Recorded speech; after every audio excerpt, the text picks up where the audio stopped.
Match को आप क्या कैसे देखते हैं? मैच होना चाहिए पाकिस्तान से इंडिया के खिलाफ? देखिए, जो कल हुआ है बहुत ही निंदनीय घटना हुई है। टेरर अटैक हुआ है। साथ ही साथ हमने देखा कि हमारे 3 जवान शहीद हुए हैं। उसी समय पर प्रधानमंत्री नरेंद्र मोदी जी की वाह भाई वाह और जश्न बन रहा था भारतीय जनता पार्टी के हेडक्वार्टर्स में।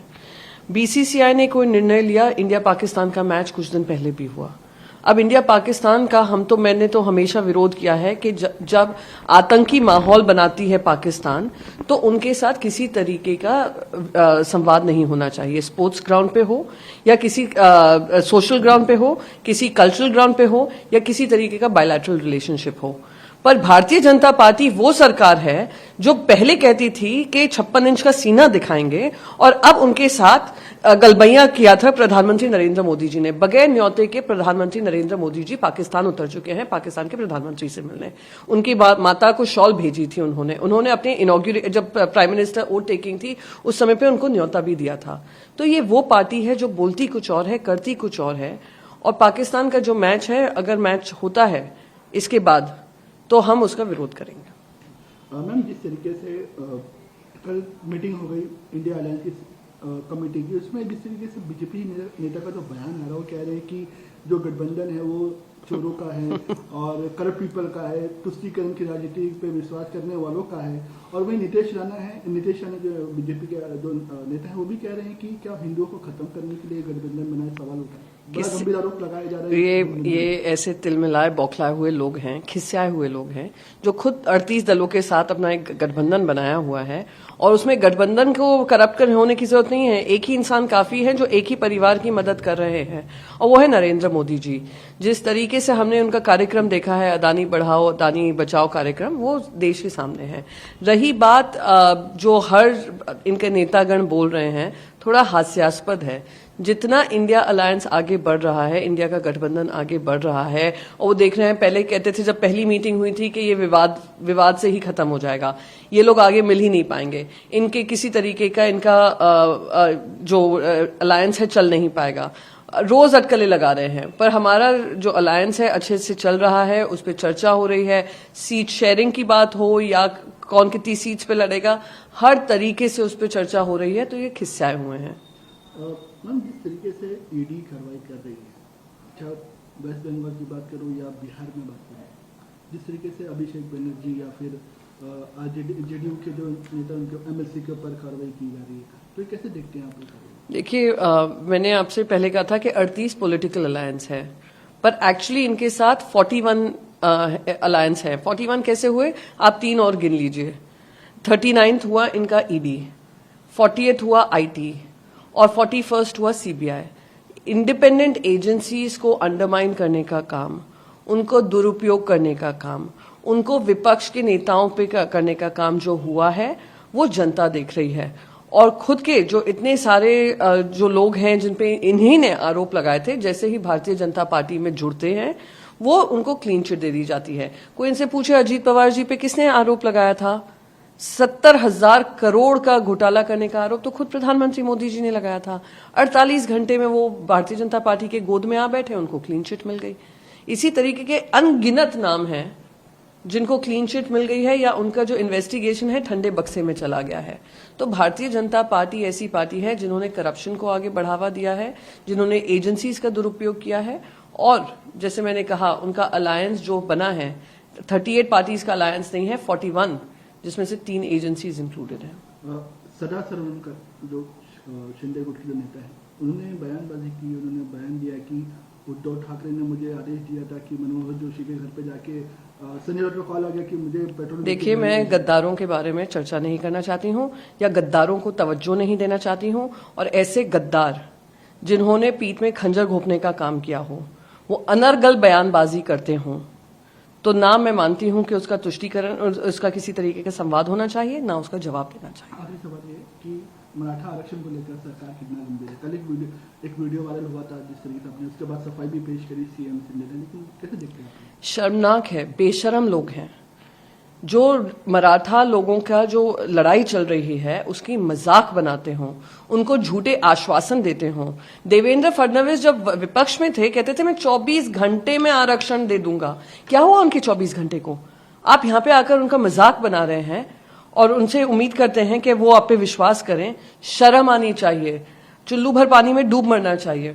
और मैं इससे ज्यादा और कुछ नहीं कह सकती हूं, क्योंकि ये एक गंभीर मुद्दा है और उनको झूठे आश्वासन दे देकर इस तरीके का जब प्रेस वार्ता होने से पहले कहते हैं हम तो फ्री हो जाएंगे अपना बयान देकर, किसी तरीके की शर्म करो। जनता को अपनी पार्टी के साथ तो विश्वासघात किया है, अब जनता के साथ जो गद्दारी कर रहे हैं वो जनता माफ नहीं करेगी। इंडिया अलायंस की जो रैली होने वाली है, जिस तरीके से कल मीटिंग में बताया गया भोपाल में होगी, बीजेपी का रोल है, कैसे देखते हैं? देखिए, इतना भव्य कार्यक्रम महाराष्ट्र में हुआ जब हम विपक्ष में हैं, सरकार भारतीय जनता पार्टी की है, और फिर भी हमने एक बहुत सक्सेसफुल समिट कर दिखाया और बहुत हिस्टोरिक उसमें से समिट से वो निकले, निष्कर्ष निकले, रेजोल्यूशंस निकले। और अब भोपाल में माहौल परिवर्तन की तरफ बढ़ रहा है। कांग्रेस पार्टी वहां पे लड़ रही है, प्राइम ओपोनेंट है, वो लड़ाई लड़ रही है। और जिस तरीके से सरकार गिराई गई, वहां पे भी एक गद्दारी हुई, यहाँ पे शिंदे ने की, वहां पे सिंधिया ने की और सरकार गिराई। और कर्नाटक में हमने देखा है जिनने सरकार गिराई है, जनता ने उनको माफ नहीं किया है। मध्य प्रदेश में भी बदलाव आएगा और वहां पे हम लोग सब मिलकर, हम लोग कांग्रेस का हाथ बढ़ाएंगे और in the spirit of alliance हम सब ये रैली में शामिल होंगे। Ma'am, our soldier has died in the attack of an encounter between the terrorists. What do you say about the India-Pakistan match? You know, the terror attack that happened yesterday, where 3 of our brave men have lost their lives, is extremely unfortunate, and it is something that the country cannot take lightly, and we need to give them a befitting response. Having said that, we have a Prime Minister who, at the same time when the last rites were being carried out, was celebrating in the BJP headquarters. There was a moment of celebration in the BJP headquarters, which is extremely shameful. We cannot forget, this is the same Prime Minister who before 2014 said कि 56 inch का सीना दिखाएंगे. What he did after that was very obvious to the world. He first invited the Prime Minister for his own oath-taking ceremony. Then he went uninvited to Pakistan to meet the Prime Minister of Pakistan, and also they had the shawl and sari diplomacy.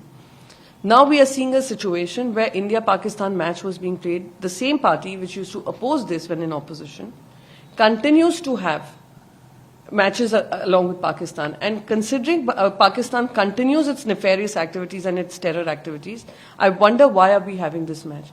What kind of spirit is this? Where on one hand our jawans are being killed, on the other hand we are playing cricket with them. There can be no, I would say, compromise on this particular issue. There can be no match after what has happened in Kashmir. Will Shiv Sena oppose this match? Whatever happens, it is ultimately, even if we oppose, the BJP wants a relationship with Pakistan, which is obvious. We will oppose this, absolutely. I think every Indian who is hurt by what has happened would want to boycott a match like this. But why does the BJP continue to do this? Is a question for people to understand and realize. After the meeting of India Alliance meeting of subordinate, BJP is attacking on the India Alliance. They are saying it's an alliance of corrupt people, it's an alliance of thieves. No, they've been speaking about it from day one. First, they said that this alliance will not get along. Then they said, there'll be problems within the alliance. They will not be able to understand, work on the seat sharing. We are proving them wrong. We are only getting stronger. More opposition parties which are with them right now want to join us. They are a 38-party alliance, while we are at 28, and we are going to get some more people, and we are only going to get strengthened by the 2024. So the reactions coming from the BJP are of a BJP which is absolutely rattled, absolutely shocked, and knows that their end is near. The party is going to be. The opposition role that it played over the years will go back into the role it has been playing. One of the video of CM Shinde was viral yesterday. He has given the clarification on that video, but what your stand?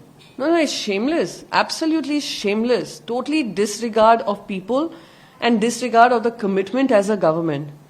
I would want to know, where is Mr. Fadnavis when in opposition he said I would ensure that reservation is done within 24 hours.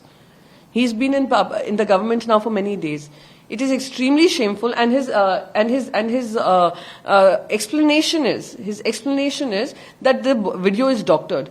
He should be ashamed of himself. He owes an apology to the people of the state. And more than that, I'd say these are those gaddars who first, backstabbed their own party.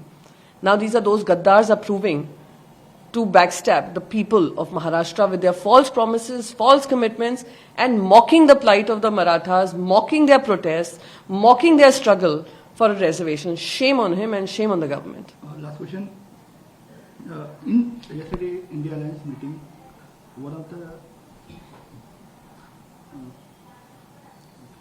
India Alliance meeting yesterday held in subcoordinated meeting.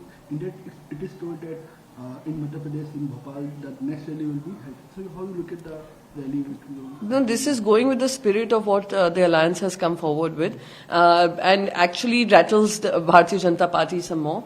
We have seen wherever a government has been pulled down, we saw it in Karnataka, that people gave a befitting response and threw them out of power. The same thing, the same history is going to be repeating in Madhya Pradesh, and we are going to see how the India Alliance will work towards ensuring that our parties, our alliance parties, come out stronger and emerge as winners. Ma'am सीधे तो लेना है क्योंकि आश्वासन दिया उन्होंने करेंगे नहीं करेंगे वो भी हाँ आश्वासन दिया ना लेकिन 17 दिन देश विदेशातील प्रत्येक घडामोडींचे लाईव्ह अपडेट मिळवण्यासाठी आता साम टीव्हीच्या सर्व सोशल मीडिया प्लॅटफॉर्मला लाईक, फॉलो आणि सबस्क्राईब करा. तसंच सर्व नोटिफिकेशनसाठी बेल आयकॉन प्रेस करायला विसरू नका.